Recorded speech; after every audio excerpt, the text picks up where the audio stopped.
Detroiters episode 8, Dream Cruise. I gotta say right off the top, I think this is my favorite episode so far. I feel like they crammed so much into just like these 30 minutes that it was pretty insane. Not only do we get, I think, 4 commercials, one of which of course being Devereaux Wigs, so that was great to see that come back. But we get Devereaux Wigs, we get the Cash for Copper, which I really want to talk about that one. The plumbing commercial, which I can't, just the stuff they do in these commercials is crazy. But we get those 3, and then we get Roz Chunks, the mom attorney.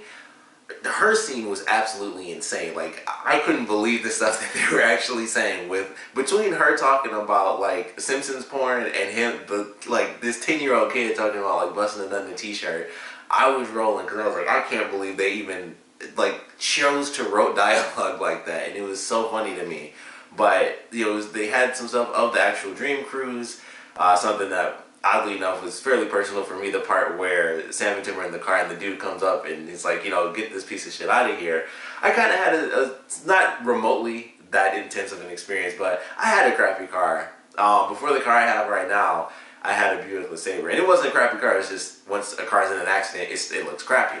So I typically go to the Dream Cruise, and normally for people who aren't familiar with the Woodward Dream Cruise, when you go to the Dream Cruise, typically you do have to drive through it. Like, in order to find a place to park, you normally end up having to cross, over Woodward, or even the side streets. There are a lot of people funneling into, the Dream Cruise, so it's a lot of traffic, and you will be there where, around the crowds are driving through as you're trying to get to the next empty spot, so you can just park and then, get somewhere, because it's just like going to, like fireworks or something. Like, it's a 30-minute thing to see some fireworks or something. You still got to be there like 3 or 4 hours ahead of time, because it's just an open area where anyone can go to. It's free. So people just get there people get there in the morning for the Dream Cruise. It does start in the morning, so people get there like insanely early.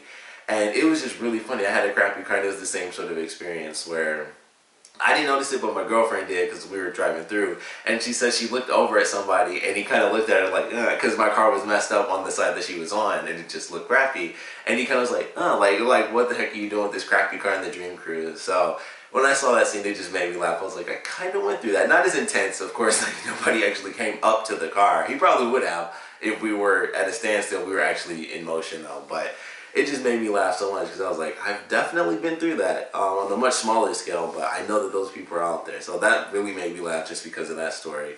But the guys have their crazy t-shirt idea in the beginning, the D2Roit, which, as everyone was saying, it was like, wow, how does that really change much? How does that make sense?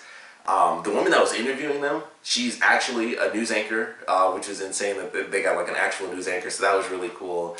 The opening with the guy doing the report at the Dream Cruise and everybody behind him and stuff was really funny. Of course, Leah ends up getting her leg broken because Tommy freaks out, and I don't know the actor who plays Tommy, but he was super funny when he was freaking out on stage, because they do it where like they have the actress who plays Leah, like she's looking at the camera because they're on the news, so it's not like they're just doing a normal scene. And he couldn't look at the camera. Like, he was constantly just looking up and freaking out, and for some reason that made me laugh. So of course he passes out on her, and so they have to figure out how to get money from all their old clients. So that's what leads them to Devereaux Wigs, who no longer uses the hair off of dead bodies, but of course that doesn't really change the fact that she did, so she's not getting a lot of money. She can't help him. She does make a reference to a former NBA player who was from Birmingham, so I thought that was cool. Then they, of course, go to, I think the second person was, the Cash for Copper thing.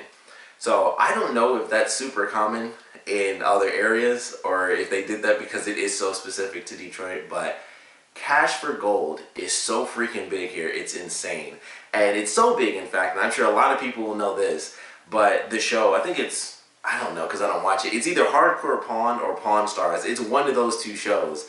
It's set in the city of Detroit. So that show is actually set here. So Cash for Gold is like a huge thing here. You hear, radio ads for it. We got billboards for it. We have, local commercials for it. Not too often. Not nearly as often as we used to have for like Cash for Gold commercials on TV. Not nearly as often as we used to, but those used to be huge. Like Cash for Gold commercials. I don't know if that was specific to the city. I think that was just not, I was about to say international, but just a countrywide one.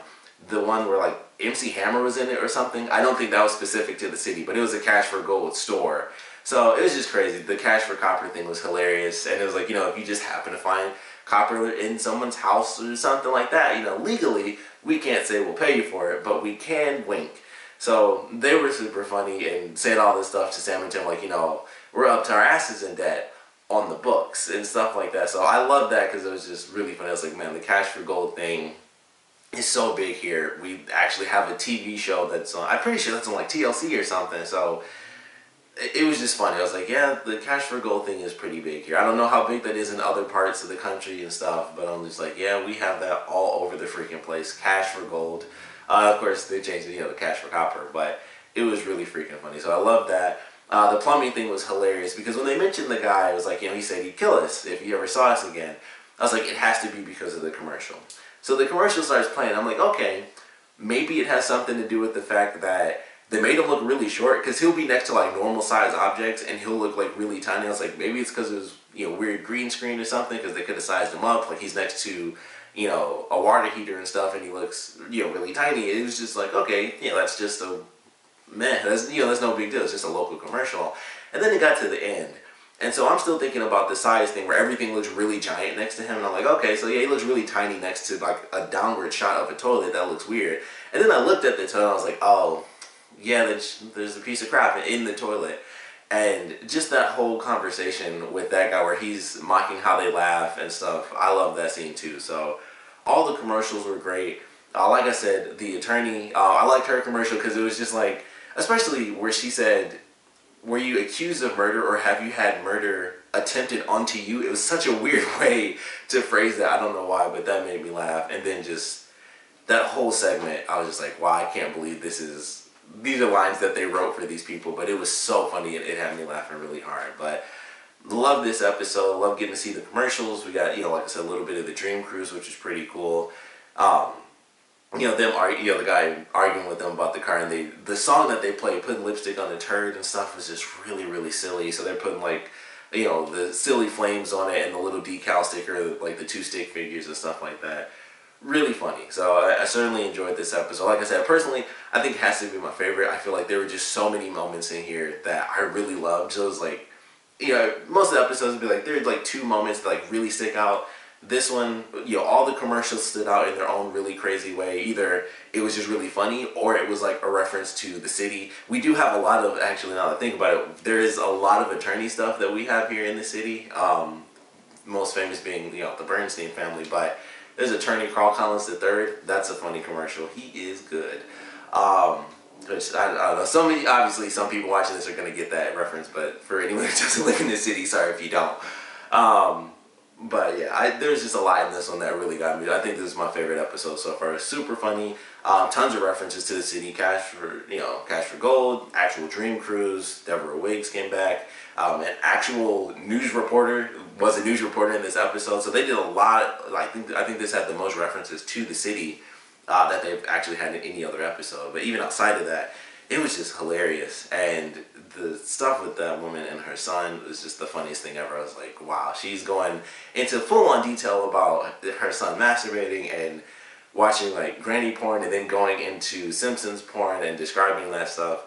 It was just too funny. I was like, wow, I've never seen a show have actual written dialogue where they took, that had to have been at least, 2 minutes long.